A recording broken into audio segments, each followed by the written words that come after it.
Quick Tip Tuesday this week, we're going to look at 3 core velocity belt drills that we like to use as foundational movements for most of our guys.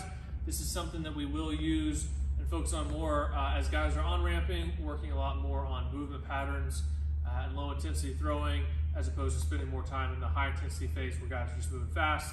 So we're kind of revamping maybe some mechanics or just looking to improve 1 or 2 things. But these are the 3 foundational movements that we like a lot, and we really like the core velocity belt to help guys feel these and use it as a constraint instead of trying to just cue and cue verbally. So first one, we have the belt hooked up. You can use a heavy kettlebell or some type of stand behind you.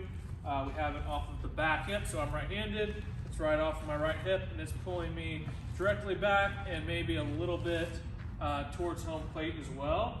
So the idea here is from this position that as I pick my front foot up and start to move down the mound, the belt pulls my hip back and gets me into a good hinge position. So when we talk about riding slope, something that Lance Wheeler talks about a lot of other guys, Ben Brewster too, and the idea that I really like, it's not as much as like a jump or a push off the mound, it's getting in this hinge position and then feeling your body almost drift down the mound in that manner, and it allows for better sequencing instead of trying to jump and throwing off the connect sequencing between specifically like hip and shoulder separation. So getting in this position, we're just going to lift up and we're going to let the band pull us in the position. So I'm just going to lift the leg up a little bit, band should pull me back, and I'm going to feel my butt drift down the mound in that position. So as I'm doing this, I'm just feeling like I'm right-handed, so my left pocket of my butt cheek is aimed at the target, and that's what's going down. I'm keeping my head more over my back leg and just relaxing, basically relaxing down the mouth of my body. So you can see that my hips are staying closed as I do that, and I'm getting this good hinge motion. The second position we're going to do is we're going to go band or core velocity belt resisted. So I'm going to move to the exact opposite side. So now I have to rotate against the band. So instead of the band helping me, it is hurting me in this position, and I have to physically feel myself sit back into that position and get in that position each time. I like in any exercise going from band assisted, the band's helping you, when we're talking about movement patterns and feeling certain positions. So go from the band helping you to the band hurting you in this position, so doing the exact opposite. So from here, I'm going to be able to sit back. I can even pause here if I want to because that's pulling me forward. Feel that same hip pocket going towards the target, head over the back leg, and just feeling, you can kind of do a motion with your arm to feel more of the sequencing pattern that you should be going through. But you're feeling the same idea of loading that back hip, good hinge from this position, and then riding the slope from that position. We usually do about 10 reps. It really doesn't matter, 10 to 15 reps, just trying to feel some things out here.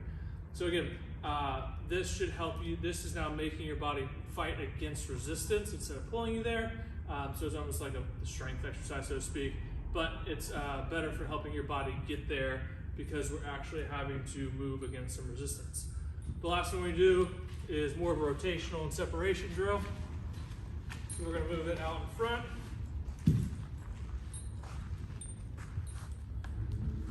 How far you go distance-wise and how much across just depends on how much you want to work with.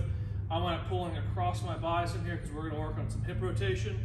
I'm going to get into like a landing position. So if I'm going through my motion, go here, it's kind of where I land in this position. Your arm should be somewhere up, and as we turn, your hand's probably going to be more like flipping up. I like to have my hand do that because I feel like it helps me keep my shoulders closed while we do this and not just rotate with my hips, and I can feel that scap load or horizontal shoulder abduction if you want to be scientific about it. So I'm going to get in that landing position, land here. I'm going to have my arm up. Now I'm going to twist my hips and drive into the lead leg block here through hip rotation while keeping my body closed. So I'm here, and rotating, feeling like I'm getting onto the ball of my foot with the big toe. I feel like I'm turning my hips as much as I can. Big thing here is keeping this shoulder closed. That's why I have my hand out. Might not be exactly where you are as you go through your pitching motion, but again, I stay more closed if I have my hand up here so I can feel that more. And you can see I have trouble getting to full lead leg block in that position, but I'm not just doing this where my shoulders and my hips are moving together, moving like a block. So very important to start moving very slow here. If you try to go fast and make it too explosive to begin with, we're going to be opening our entire body. We're not trying to do that. It's not meant to be fast. It's a feel drill. So we're just here and we're feeling the hips rotate as we go forward and feeling that front leg getting the lead leg blocked as we're holding the upper body close. So again, like I said, with this drill, we want all three of those drills to be done in a slow, controlled manner.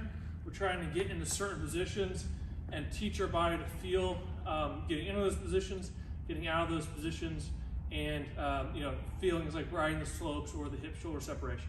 So again, these are three basic movement patterns that we want to see all of our guys do in some capacity during their throwing motion. It is a little bit of cookie cutter drill, but again, because they're foundational movements, most everyone, 99% of guys get into these positions when they're throwing if they're a good thrower of the baseball. So we work on that some, again, building up on the on-ramping. As we get going into more and more high intensity, we might do less of them, but it's a really good feel thing. You can do it without throwing, you can do it on your lower intensity days. You can do it 12 months a year, whatever helps you the most. And again, we just want to help that sequencing and help that feeling of riding the slope.